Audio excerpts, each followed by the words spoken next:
여호와는 나의 목자시니 내게 부족함이 없으리로다. 그가 나를 푸른 풀밭에 누이시며 쉴 만한 물가로 인도하시는도다. 내 영혼을 소생시키시고 자기 이름을 위하여 의의 길로 인도하시는도다. 내가 사망의 음침한 골짜기로 다닐지라도 해를 두려워하지 않을 것은 주께서 나와 함께 하심이라. 주의 방위와 막대기가 나를 안위하시나이다. 주께서 내 원수의 목전에서 내게 상을 차려주시고 기름을 내 머리에 부으셨으니 내 잔이 넘치나이다. 내 평생의 선하심과 인자하심이 반드시 나를 따르리니 내가 여호와의 집에 영원히 살리로다. 아멘. 둘러보시면서 인사전 나눕니다. 사랑합니다. 축복합니다.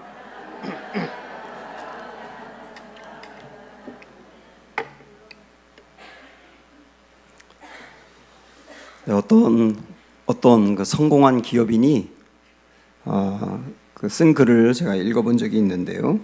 이분은 젊은 시절에 여러 번 실패를 반복했습니다. 그래서 많은 재산을 다 날려버리고 빚도 지고, 그래서 이제 모든 것을 포기할까 하는 생각을 갖던 차에 그의 마음이 위로를 얻고 회복된 이야기를 쓰고 있더라고요. 그가 어떻게 위로를 얻게 됐느냐면 토마스 에디슨이 쓴 글을 읽었기 때문입니다. 토마스 에디슨은 전구를 발명하기 위해서 1000번 이상의 실패를 거듭합니다. 그래서 주변에 있는 사람들이 보다 못해가지고 이제는 그만두라고 충고를 해요. 그때 에디슨이 펄쩍 뛰면서 했던 말이 뭐냐면, 나는 1000번 실패한 것이 아닙니다. 전구 만드는 방법은 이게 아니라는 1000개의 방법을 발견하는데 성공했을 뿐입니다. 이 글이 사업에 실패하며 포기하려고 했던 사람을 일으키게 하고 재기하게 만들었던 거예요. 전 이 글을 읽어보면서 위로가 이렇게 중요하구나 하는 것을 알게 됐어요. 고린도후서 1장에 보면 거기에 위로라고 하는 단어가 참 많이 나옵니다. 그러면서 바울은 그곳에서 하나님을 위로하시는 하나님이다 이렇게 소개하고 있어요. 3절 말씀 보시면 찬송하리로다. 그는 우리 주 예수 그리스도의 하나님이시요 자비의 아버지시요, 그 다음 뭐라 그랬어요?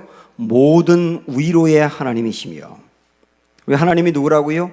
위로의 하나님이시라고요. 이 1장에 보면 위로라고 하는 단어가 많이 나옵니다만은 그만큼 많이 나오는 게 환난이에요. 그러니까 환난이라는 단어와 위로라고 하는 단어가 함께 가고 있어요. 그래서 이 말씀을 보면서 하나님은 환난 중에 위로하시는 분이시구나 하는 것을 알게 됐습니다. 그러면 이 환난 중에 위로를 받는 게 얼마나 중요하냐면, 우리 한번 6절 말씀 보시면 이렇게 말씀합니다. 우리가 환난 당하는 것도 너희가 위로와 구원을 받게 하려는 것이요 우리가 위로를 받는 것도 너희가 위로를 받게 하려는 것이니 이 위로가 너희 속에 역사하여 우리가 받는 것 같은 고난을 너희도 견디게 하느니라. 이 말씀은 뭐냐면, 위로가 얼마나 중요하냐면 환난 중에 위로를 받으면 환난을 견디게 하는 힘이 있다는 거예요. 그래서 바울은 자기의 이야기를 예로 소개하고 있습니다. 바울은 아시아에서 큰 환난을 당했다 그랬는데 그게 어떤 상황인지는 정확히 명시가 안 돼 있습니다만은, 그러나 그 환난의 정도가 얼마나 극심했는지 8절에 보면 이렇게 말하거든요. 힘에 겹도록 심한 고난을 당하여 살 소망까지 끊어졌다. 얼마나 고난이 심했는지 살 소망 자체를 잃어버릴 정도로 힘들었던 겁니다. 그 다음 9절에 보면 자신이 사형 신고를 받은 줄 알았다 이렇게 말하거든요. 내가 사형 선고를 받은 것만 같았다. 고난이 얼마나 힘들었는지. 그런데 중요한 건 뭐냐면 살 소망이 없어질 정도로 힘든 고난이었고, 내가 마치 사형 선고를 받은 것처럼 어려운 고난이었지만 하나님이 위로해 주시니까 그 고난 중에도 일어날 힘과 견딜 힘이 있었더라는 거예요. 그래서 위로라고 하는 것은 환난 만난 사람들에게 견디는 힘을 주는구나 하는 걸 알 수 있는 겁니다. 우리가 지금 시편 23편 지난주에부터 오늘까지 4절의 말씀을 보는데, 이 4절은 사망의 음침한 골짜기를 다닐 때 쓴 거 아닙니까? 지난주에 말씀드린 것처럼 여름철이 되면 목자는 양들을 데리고 목초지인 높은 산 꼭대기로 간다 그랬어요. 근데 그곳으로 가다 보면 필연적으로 골짜기를 통과해야 된다 그랬죠. 그곳은 갑자기 산사태가 날 수도 있고, 그리고 바위가 굴러떨어질 수도 있고, 또 양들을 죽이고 잡으려고 하는 동물들이 도사리고 있는 곳이기도 하고, 갑자기 물이 불어날 수도 있는 곳이기도 하기 때문에 굉장히 위험하다 그랬습니다. 그래서 양들의 입장에서 볼 때는 양들의 목숨을 빼앗아갈 수 있는 곳이기 때문에 그곳이 사망의 음침한 골짜기, 다르게 말하면 사망의 그림자라 그랬어요. 그런데 이런 사망의 그림자를 걸어가고 있을 때에도 두려워할 것이 없다. 우리 그 말씀을 4절 다시 한번 볼까요? 시작. 내가 사망의 음침한 골짜기로 다닐지라도 해를 두려워하지 않을 것은 주께서 나와 함께 하심이라. 주의 지팡이와 막대기가 나를 안위하시나이다 그랬어요. 이 사망의 음침한 골짜기를 다니지만 내가 두려워하지 않을 수 있는 것은 하나님이 나를 안위하시기 때문이다 그랬습니다. 여기 말하는 안위라고 하는 말은 다르게 말하면 위로라는 단어예요. 위로, 하나님이 나를 위로하시기 때문이다. 사망의 음침한 골짜기를 걸을 때도 하나님이 나를 위로하시니 걸을만 하더라, 그 얘기 아닙니까? 그러면 하나님은 우리를 어떻게 위로해 가시는가?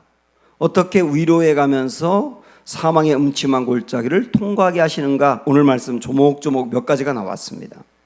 우선 함께 하심으로 위로하시는 거예요. 함께 하심으로 위로하십니다. 사망의 음침한 골짜기로 다닐지라도 해를 두려워하지 않을 것은 주께서 나와 함께 하심이라. 그리고 그 다음 이어서 나오는 말씀이 주의 지팡이와 막대기가 나를 안위하시나이다.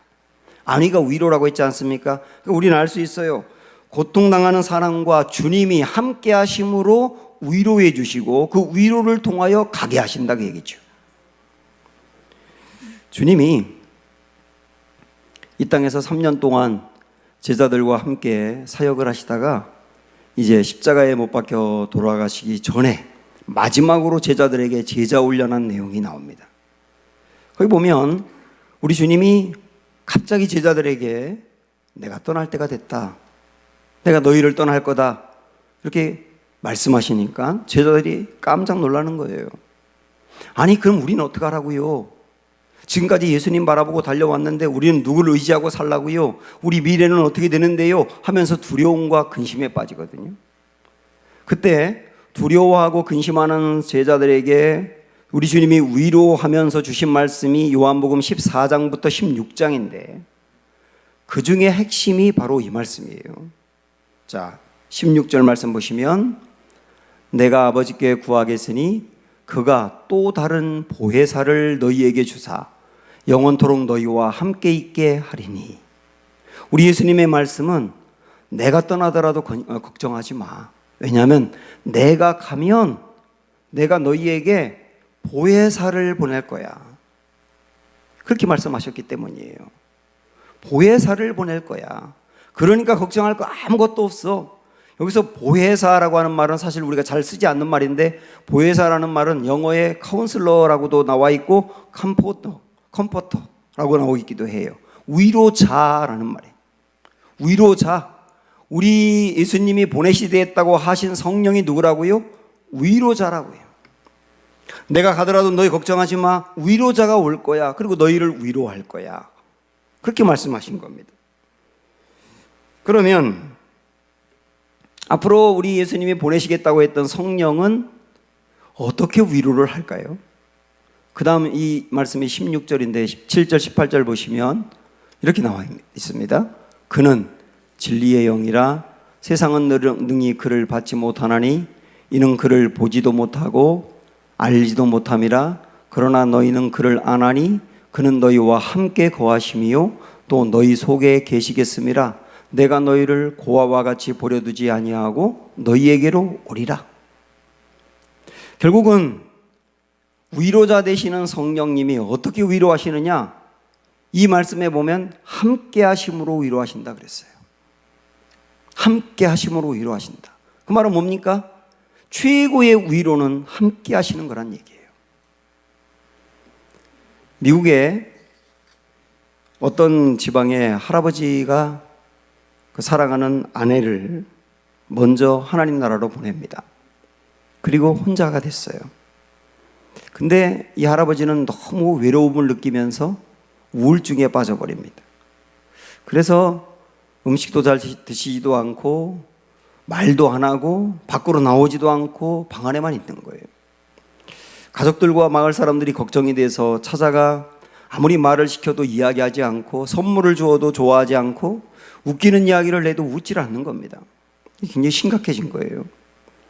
그런데 그 마을에 이 할아버지를 좋아하고 따라다니며 할아버지와 함께 놀던 어떤 어린아이 하나가 있는데, 이 아이가 할아버지가 그냥 누워있는 방에 들어갔다가 한참 만에 나왔는데, 이 아이가 나온 다음부터 할아버지가 이야기를 하기 시작하는 거예요. 그리고 얼굴에 화색이 돌아요. 너무 신기하지 않습니까? 이 아이가 무슨 말을 했길래 할아버지가 이렇게 달라졌는가 궁금하지 않겠어요? 물어봤습니다. 너 뭐라고 얘기했는데? 그때 이 아이가 하는 말이 뭐냐면, 저요? 아무 말도 안 했어요. 그냥 할아버지하고 껴안고 같이 울었어요. 이 조그만한 아이가 할아버지와 함께 하면서 할아버지를 껴안고 그냥 울기만 한 것으로도 이 할아버지 마음에 위로가 되고 치유가 됐단 말입니다. 진짜 사람의 마음에 위로와 힘을 얻는 게 함께 하는 거거든요. 이게 바로 주님의 방법입니다. 우리 주님이, 여러분이 스크린에 나와 있는 말씀 맨 뒤쪽에 보면 성령님이 어떻게 하신다 그랬냐면, 우리와 함께 거하심이요 또 너희 속에 계시겠습니다 그랬어요. 우리 속에 성령님이 계시겠다 그랬습니다. 이거는 교리적으로 말하면 성령의 내주라고 하거든요. 성령님이 내 안에 계시면서 이 안에서 집을 짓고 나와 영원히 산다는 것인데, 여기서는 굳이 교리적인 내용을 따지지 않더라도 우리 속에 계시겠다고 하는 말은 어떤 의미냐면, 주님이 나와 함께 하는데 함께하는 정도가 속에 계신 것처럼 친밀하다는 뜻이에요. 이 속에 계셔서 영원히 떠나가지 아니하며 아주 끈끈하고 친밀하게 함께하는 정도로 그렇게 친하단 말입니다. 우리가 만약에 어떤 어려움이 있어서 누군가에게 내 어려움을 토로할 때 그 사람이 내 이야기를 들으면서도 눈빛을 나에게 주지 않고 자꾸 딴 생각을 하는 것 같고, 그러면 아무리 그에게 어려운 것을 이야기하더라도 회복이 안 되잖아요. 근데 진짜 함께하는 사람은 그 사람의 눈을 쳐다보고 함께 아파하고 손도 잡아주고 껴안아주고 등을 도드려주며 함께 울어주며 그러는 사람 앞에서 자기 이야기를 하면 회복이 되잖아요. 우리 주님이 우리와 함께하는데 함께하는 정도가 어느 정도라고요? 내 속에 계시는 것 같이, 내 속에 계시는 것 같이 떨어질 수 없을 만큼 친밀하게 함께한다는 뜻입니다. 여러분, 저는 이 말씀이 여러분에게 실제가 되고 믿음이 되기를 축복합니다. 그러면 정말 사망의 음침한 골짜기 환난 가운데 있는 나에게 주님이 이 정도로 함께하며 나와 나를 돕는다라고 하는 것을 실제 믿는다고 한다면 우리는 거기에서 위로를 받는단 말이에요. 그래서 이 말씀, 지금 스크린에 나와 있는 이 말씀을 여러분 다시 한번 믿음으로 읽어보세요. 시작. 그는 진리의 영이라 세상은 능히 그를 받지 못하나니 그는 알지도 못함이라. 그러나 너희는 그를 아나니 그는 너희와 함께 거하심이요 또 너희 속에 계시겠음이라. 내가 너희를 고아와 같이 버려두지 아니하고 너희에게로 오리라. 아멘. 이분이 우리 주님이세요.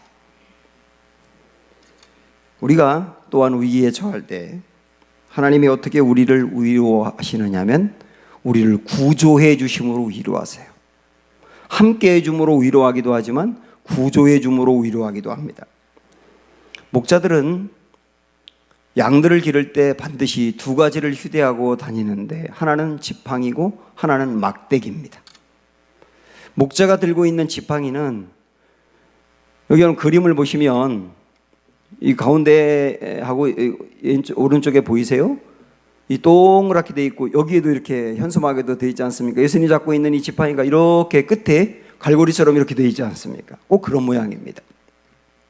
양들이 길을 가다가 구덩이에 빠질 때가 많고, 어떤 때는 풀을 먹으면서 그냥 정신없이 풀을 먹다가 낭떠러지에 떨어질 것 같은데도 계속 갈 때가 있어요. 이럴 때 목자는 재빨리 이 지팡이의 갈고리 같은 모양으로 양을 딱 낚아채 가지고 끌어냅니다. 구덩이에서 끌어내고 곁길로 갈 때 끌어내고, 그래서 온전하게 가게 만드는 게 지팡이의 역할이에요. 물론 지팡이가 힘든 목자를 지켜주기도 하지만, 그러나 양들을 무엇보다 구조해내는 게 지팡이입니다. 이렇게 지팡이로 양들을 그 위험에서 구조해내므로 위로를 준단 말이죠. 그래서 중동의 목자들이 양을 기르기 전에 훈련을 받는데, 그 중에 가장 중요한 훈련은 양들의 소리를 분별하는 겁니다. 양들이 소리를 내는데 그 소리가 행복하다는 소리인지, 배고프니까 밥을 달라는 건지, 산책하고 싶다는 건지, 아니면 위험에 빠져 있으니 보호해 달라는 것인지, 소리가 다 다르거든요. 저도 강아지를 키워보니까 강아지가 내는 소리가 상황에 따라 다 다르더라고요. 요 훈련을 받는 거예요. 요 훈련을. 가장 중요한 소리를 분별하는 것은 위험에 빠져 있는 것을 아는 겁니다. 그래서 이 양들은 보통 위험에 빠지면 매 하는 소리를 내가지고 나를 건져주세요 그러는 거예요. 그러면 목자는 양들을 끌고 앞으로 가다가 수시로 뒤를 돌아보거든요. 내 양들이 구덩이에 빠져 있는 것은 아닌가. 그런데 갈 때 음매하는 소리가 들리면 뒤 돌아서 얼른 그 갈고리 같은 지팡이로 건져낸단 말이죠. 그게 안위하신다는 뜻이에요. 우리가 살아가다가 위기를 만나고 정말 하나님의 도움이 필요할 때 나를 도와주세요 하고 소리를 내는 게 기도입니다. 그래서 여러분들이 정말 힘들고 어려워 하나님께 기도할 때, 하나님은 마치 양들이 나를 구해주세요 하고 음매하고 목자를 부르는 소리처럼 들으시는 거예요. 그래서 기도는 하나님께 나를 도와달라는 SOS를 치는 겁니다. 그래서 사랑하는 여러분, 어떤 위기를 만났든지 하나님의 구조가 필요할 때 항상 기도하시기를 축복합니다. 그러면 요한복음 14장의 말씀에도 뭐라고 했느냐면, 이 말씀 읽어보시면 너희가 내 이름으로 무엇을 구하든지 내가 행하리니 이는 아버지로 하여금 아들로 말미암아 영광을 받으시게 하려 함이라. 그 다음 같이요. 내 이름으로 무엇이든지 내게 구하면 내가 행하리라. 약속이에요. 이 약속의 말씀을 믿으세요. 무엇이든지 주의 이름으로 구하면 내가 행하리라. 이 약속 붙들고 기도하는 겁니다. 그래서 하나님은 구조해 내시는 거예요. 또한 하나님은 어떻게 하시느냐면 우리를 보호하심으로 위로를 주기도 합니다. 목자가 지팡이만 들고 다니는 게 아니라 막대기도 들고 다닙니다. 어떤 때는 물론 지팡이가 막대기 역할도 합니다만은, 그러나 지팡이 따로 있고 막대기가 따로 있어서 그 막대기를 허리춤에 이렇게 차고 다니거든요. 이 막대기는 지팡이보다는 짧은데, 그 끝에 여러분 여기 그림 보시면 가운데가 있는 게 그 지팡이와 함께 있는 게 막대기인데, 그 끝에 보면 우툴투툴한 그 혹 같은 모양으로 되어 있어요. 그게 목자들이 가지고 다니는 막대기인데 말이죠. 이 막대기를 이제 투봉이라고 하기도 합니다. 그런데 양들을 노리는 짐승들이 도처에 있다가 갑자기 양들을 공격하려고 할 때, 그때 목자는 이 막대기를 가지고 그 짐승들과 싸우는 거예요. 그래서 내 양을 지켜내는 겁니다. 그래서 이 막대기는 나에게 맡겨진 양을 보호하는 굉장히 중요한 도구예요. 이처럼 우리 인생에도 늑대 같은 외부의 상황이 우리를 공격할 때가 있고, 그래서 우리가 속수무책으로 당할 수밖에 없을 때가 있고, 어떤 때는 사단이 우리를 넘어뜨리기 위해서 우는 사자와 같이 혈안이 되어서 달려들 때가 있는데, 사랑하는 여러분, 그때 우리 주님 안에 있는 막대기로 외부의 여러 가지 위험과 사단의 위험으로부터 우리를 보호하신다는 것을 아셔야 합니다. 우리는요, 어려운 일을 당하고 난 뒤에 그 큰 어려움에서 건져내 주시면 하나님은 나를 보호하셨다 그러지만은 사실은 우리가 매일매일 당하는 굉장히 위험스러운 상황이 있는 거예요. 운전할 때라든지 언제라든지 굉장히 위험한 상황이 우리가 알지 못하는 상황이 생기는데 그 알지 못하는 상황에 생기는 모든 위험들을 주님이 매일 막아주고 계신 거예요, 지금. 우리가 인식하지 못해서 그렇지, 만약에 그 위험들을 우리가 다 당했더라면 이 자리에 있을 수가 없단 말이죠. 근데 주님이 그 순간에 매번 우리를 보호하고 있다. 그걸 우리가 알아야 된단 말이죠. 아, 그래서 우리 주님은 어떤 분이냐? 우리를 보호하심으로 위로하시는 분이구나 하는 걸 알 수 있습니다. 목자의 막대기는 양들을 지켜내는 도구가 되기도 하지만 어떤 때는 양들을 살피는 도구가 되기도 합니다. 이 양들은 털이 많기 때문에 피부에 질병이 많이 걸리는데 몰라요. 그리고 상처를 입은데도 알 수가 없고, 그리고 어떤 결함이 생길 수도 있습니다. 그래서 목자는 수시로 양들을 우리에 집어넣을 때나 우리에서 뺄 때나 이 막대기로 딱 대고 있다가 양들의 털을 소상하게 하나하나 살펴봅니다. 그러다 거기에 어떤 문제가 생기면 치유해 주는 거예요. 소상하게 살피는 막대기. 그게 우리에게 무엇이겠습니까? 우리도 우리가 알지 못하는 사이에 자라고 있는 잘못된 습성들이 있고 숨겨있는 죄악이 있지 않습니까? 그걸 그대로 두면 나중에 분명히 문제가 되는데 겉으로 드러나지 않으니까 내 속에서 막 자라고 있는데도 모른단 말입니다. 그때 하나님은 하나님이 가지고 있는 우리를 살피는 막대기가 있는데 그게 뭐냐면 성경이에요. 성경의 말씀을 우리가 접할 때 내 속에 있는 죄들이 드러나며 동기가 드러나며 어떤 문제가 있는지를 파악하게 되고 깨닫고 고치게 되고 새로워지는 건데, 그래서 우리 성경과 가까이 하면 할수록 성경은 우리 인생의 막대기가 되어서 나를 소상히 살피고 지켜준다고 말입니다.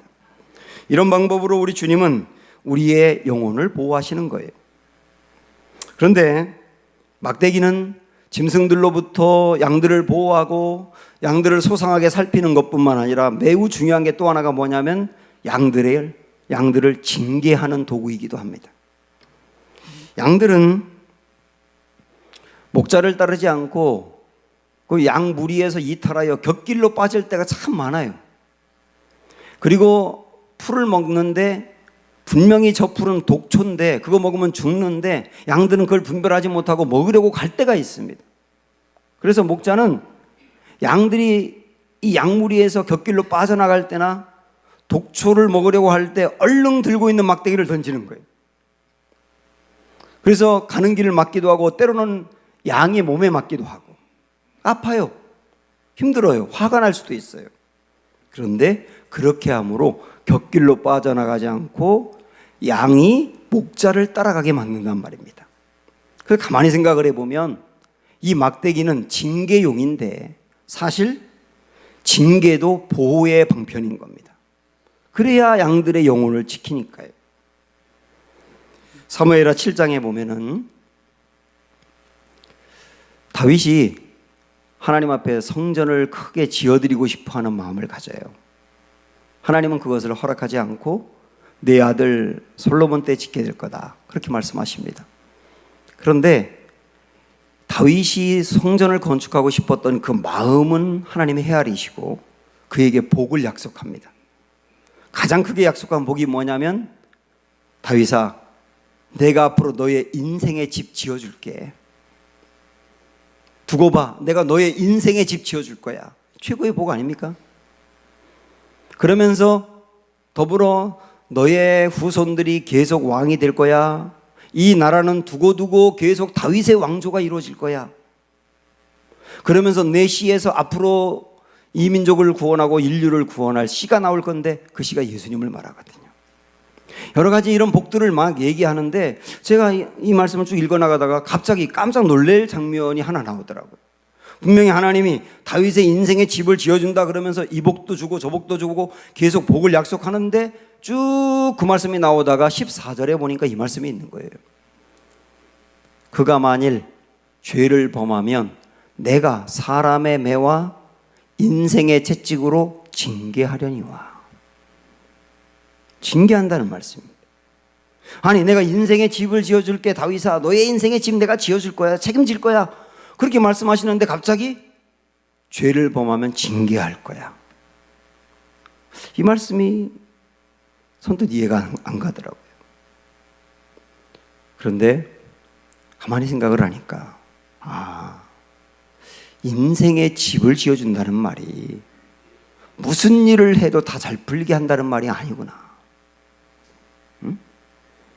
인생의 집을 지어주는 것 중에는 징계도 있는 거구나. 징계가 있어야 그의 인생이 똑바로 가기 때문에 징계가 있는 게 인생의 집을 잘 지어주는 거구나 하는 걸 알게 됐어요.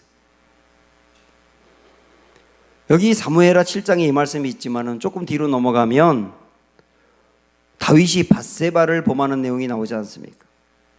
유부녀인 밧세바를 범하고 임신한 사실을 알고 은폐하기 위해서 그의 남편을 전쟁터에서 죽게 만들고, 그 남편이 죽으니까 그 여자를 데려다가 아내로 삼았잖아요. 그런데 다윗은 죄책감이 없어요. 아주 편하게 잘 지냅니다. 이 아이가 태어나기 직전까지 그랬어요. 왜냐하면 그때 당시 왕들은 다 그러고 살았으니까요. 그런데 하나님이 다윗이 행한 그 일을 진노하셨거든요. 지켜보다가 급기야 나단 선지자를 그에게 보냅니다. 나단 선지자가 다윗에게 가가지고 다윗이 행한 일이 얼마나 악한 일인지를 따끔하게 충고를 하면서 혼을 냅니다. 그러면서 하신 말씀이 뭐냐면, 왕이여, 이제 태어날 그 아이는 죽을 겁니다. 징계잖아요. 다윗이 침상이 젖도록 울어요. 회개하면서 그 아이를 살려달라고 울어요. 그러는 과정에서 다윗이 다듬어지는 거예요. 바른 길로 돌아오는 거예요. 제가 생각을 해봤는데요, 만약에 하나님께서 다윗이 그 죄를 범했는데도 그냥 눈 감고 지나갔다면 어떻게 됐을까? 징계는 없을 수 있지요. 근데 그냥 지나갔다면 어떻게 될까? 다윗의 인생은 더 망가지는 거예요. 갈수록 망가지고요, 왕 한 사람이 망가지면 나라가 망가지는 거예요.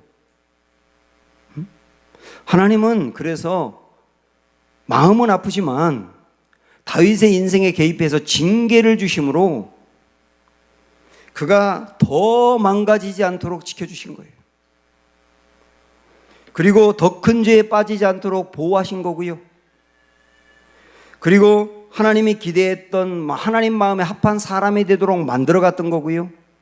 무엇보다도 하나님의 대리 통치자로서 이스라엘 백성들을 잘 통치하는 정말 멋있는 왕이 되게 했던 겁니다. 그의 인생에 징계가 없었다고 한다면 망가질 뻔했는데 징계로 인하여 좋은 왕이 됐단 말입니다. 자, 그럼 우리는 알 수 있어요. 하나님이 우리 인생의 집을 지어준다는 말이 무슨 일을 하든 잘 되게 만든다는 말이 절대 아니구나. 죄를 범할 때에는 징계를 주어서 깨닫게 하고 돌아서게 하고 회복되게 하고 달라지게 하는 게 인생의 집을 지어주는 거구나 하는 것을 알 수 있습니다. 그래서 우리 하나님은 목자이시기 때문에 양들이 곁길로 나가면 그냥 두지 아니하고 막대기를 던져 그들을 때려서라도 돌아오게 하는 것처럼 우리 인생에 그런 징계를 하시는구나 하는 걸 여러분 받아들이셔야 되는 거예요. 이 말씀에 보면은 징계를 어떻게 하신다 그랬냐면 사람의 매와 인생의 채찍이라 그랬잖아요. 사람의 매라고 하는 말은 뭐냐면 사람을 통해서 오는 시련을 말하는 겁니다. 우리 살아가다 보면 사람 때문에 당하는 시련이 있지 않습니까? 직장이나 이런 데서 그 사람 때문에 정말 힘들고 어려울 때가 있잖아요. 그리고 인생의 채찍이라는 말은 뭐냐면 상황 때문에 당하는 어려움을 말하는 거예요.